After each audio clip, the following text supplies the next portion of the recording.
Hey everybody, and welcome to the third video in our Learn C++ tutorial series. Today we are going to be talking about the primitive data types. Now these are the data types in C++ that are the most common. You'll see these all throughout your code. You're going to use them every day that you're writing code. So it's important to understand what they're doing and how to properly use them. The other thing we're going to talk about is how those are saved into memory, specifically with the integers, as you can decide what type of integer you're going to use that best fits your scenario and how much space you want that to take up in memory. Early on, it may not be as important to control that, but as your programs get larger and more complex, or if you're working on projects that are much more focused on efficiency and need to take up as little space as possible, uh, this is stuff that's going to become more important. You're also going to see it when reading other code, and so it's important to understand what you're looking at. So the first data type here, and you can see I've created a file called datatypes.cpp. Anytime you have a C++ file that your compiler is going to need to run, that's going to end in the .cpp ending. We create our first integer. So an integer it can be any whole number. So 1, 2, 3, 4, -1, -2, -3, -4, and 0, and all the way out to, depending on your machine, could be, a couple million. Depends on the size of the machine. So in this line here, what I'm doing is I'm just creating an integer and I'm calling it x. So int here is a keyword that the compiler will recognize that this data type is going to be an integer. It knows how much space in memory it needs to reserve. Now we have a couple of different types of integers. We could have a short integer. So if we have a short int, we'll call this y. A short int is actually going to take up much less space in memory than your standard integer is. The short keyword tells the compiler we don't need a very large number, and more specifically, it's going to take up only 16 bits of data, only 16 bits of space in your memory. The problem is that you've only got 16 bits of data to work with to store any number of numbers. So this is great for counters, for anything that's going to need smaller numbers. If you're working with large databases, then this may not be accurate enough. You may run out of numbers if you're counting up or counting down. Now the other possibility is a long int. We'll call that z. And we're going to just put a comment in here. You can comment by on the line with // and then typing in whatever comment you'd like to add to this. So we're gonna say this. This takes 16 bits of memory to hold any single integer. Now the long int actually will take a minimum of 32 bits of memory. That's good for even larger numbers. But what if you need a ridiculously large number? Think of some of the crypto projects that are out there that have 10 quadrillion coins or something, and you've got so many permutations and combinations that you may need to account for. Well, there's another keyword, and that is the long int. And we'll call that, I don't know, v. This will actually use up 64 bits of memory for, at minimum, 64 bits of memory for these numbers. Now, why do we care about this? Again, it comes down to thinking about how much memory your program is going to require. How large of a number do you need?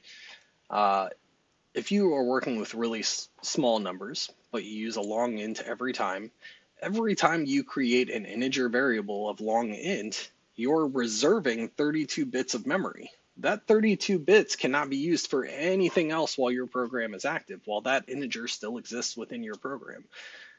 So you want to think about those things as you're writing your code. Now, early on, usually this will suffice. The compiler will figure out exactly what it needs, and you don't have to worry about it.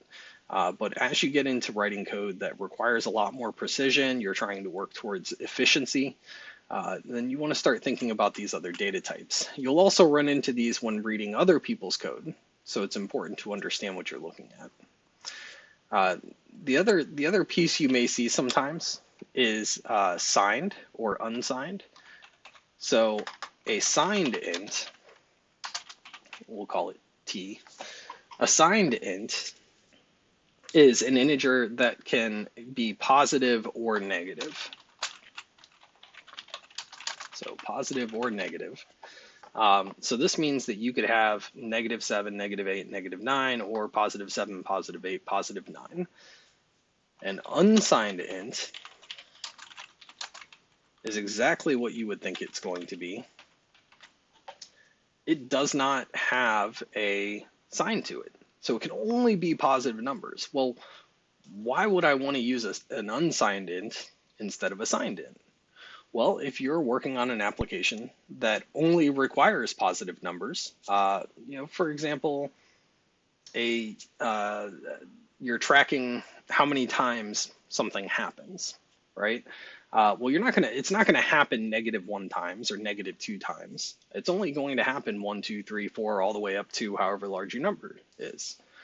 Well, remember that this integer saves the same amount of space either way. So the magnitude of the amount of numbers from the largest number to the smallest number that you can save, that magnitude's always going to be the same. If it's signed, well, now you have to split that in half starting at 0, and you can only go to -x or +x. Where with an unsigned int, all of these are positive. So instead of reserving memory for all of those negative numbers, you can now tack those on top of your positive numbers. You can have a number all the way as high as 2 times whatever the memory is that's being reserved. For example, a short int. Instead of having, out of the 16 bits of memory that's reserved, instead of having 8 bits for positive numbers and 8 bits for negative numbers, you now have 16 bits for positive numbers. So you can get twice as high. Yeah, I think that's pretty good for integers. I think that gives you a good idea.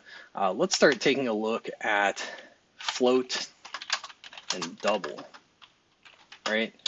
So float f, and we'll say double d. Now, floats and doubles, you might be thinking, all right, I can do 1, 2, 3, 4, 5. I can do -1, -2, -3, -4, -5, and so on. What if I want to do 1.7? Well, that's where these come in. These are numbers that allow you to save decimal places. Now, for a float, these take up about 32 bits of memory. For a double, these will take up about 64 bits of memory.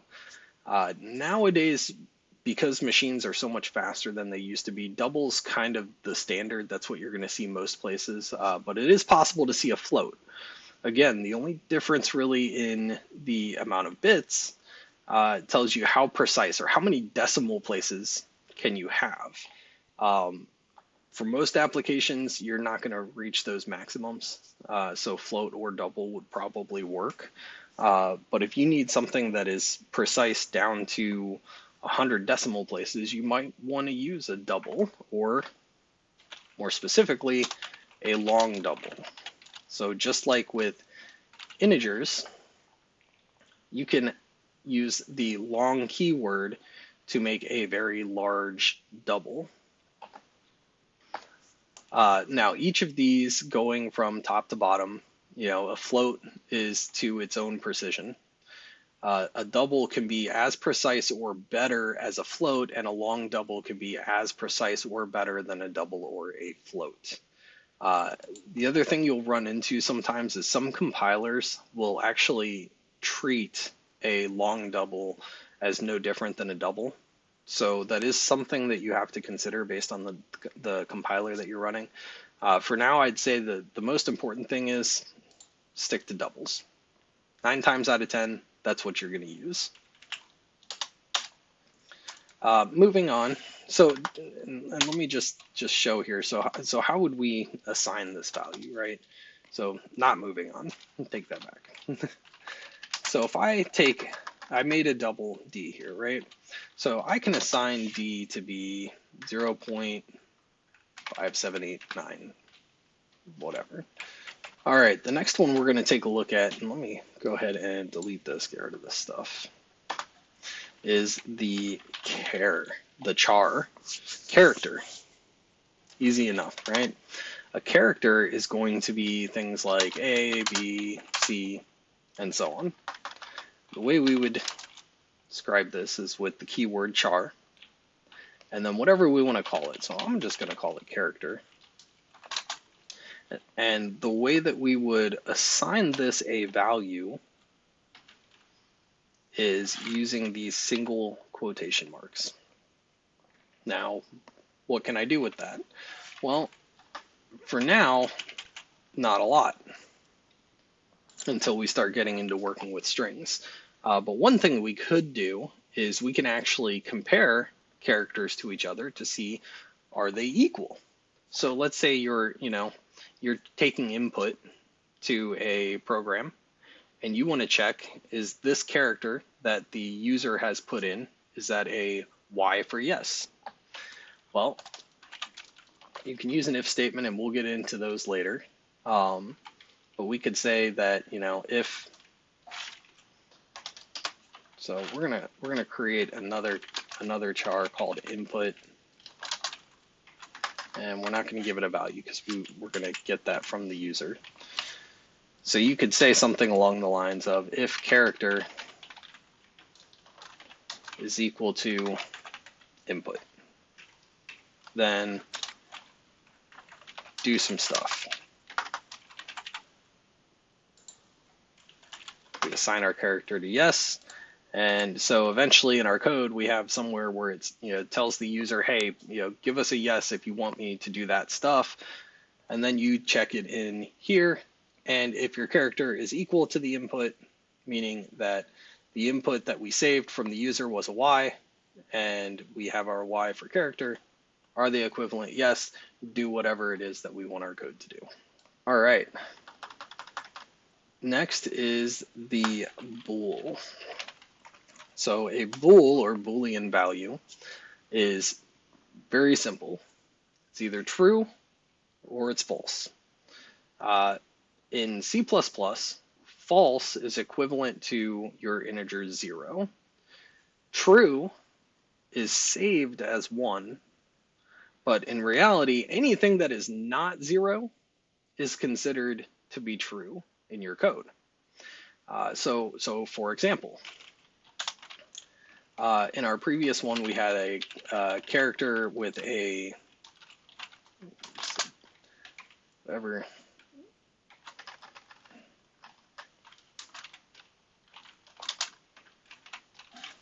Right? We have a character Y. So if we do our if statement again, and we just enter as a value our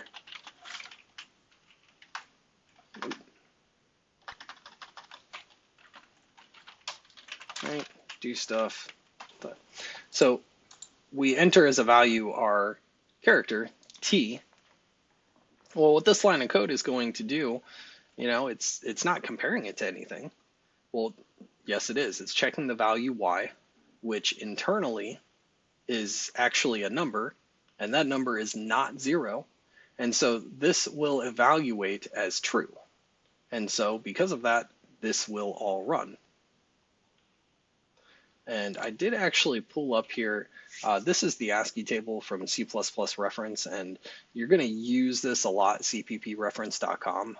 It's very powerful. It has all of the details about the language, how things work. It gets very, very technical as far as the code. Huge reference. I advise you save it to your computer. You're gonna have it pulled up all the time. Um, so looking at going back to characters real quick, you can see that every possible character that you may want to use in your code is in here. And each of these actually has a decimal value. So if we look up, what did we have? Lowercase y. You can see it's even divided by uppercase and lowercase y, or uppercase and lowercase letters. The lowercase y is equal to 121. So it sees if 121, which is not 0, true, so it does stuff. But you can also use with a Boolean, using the keyword bool, we can have bool, we'll say, is empty. And we're gonna set this to true for now. So now if we type if is empty, do stuff. At this point, this would evaluate as true. And it would run the code. Now, is empty is false. When it gets to this line of code, if is empty, false. So it's going to skip over whatever stuff was in here. And you'll see later on, we're going to have all kinds of possible implications of that and areas where we're going to utilize this powerful tool. And then the last one we're going to talk about very briefly is void. So void is another keyword that is generally used as a return type. So what do I mean by that? Well, a return type is used in functions, and you'll see later on. Just for now, know that void is what it sounds like. It's nothing. It doesn't do anything. It doesn't create anything. It doesn't add anything. It is a void within the code. To give you the CPP reference definition, it's an incomplete type that cannot be completed. Consequently, objects of type void are disallowed. So you're never going to create a void test, right? It allows you to do it here, but it's not going to do anything. You can't add it, you can't subtract it, it doesn't do anything. The most common place where you'll use it is in print statements, for example. Let's say I want to make a function, and we'll go over what that is later. And I don't want it to do anything more than just print something to the screen. Well, that's an example of where I would use a void return type, and I believe the next video is when we get into the functions and methods and what those do. So we'll talk about that more when the time comes.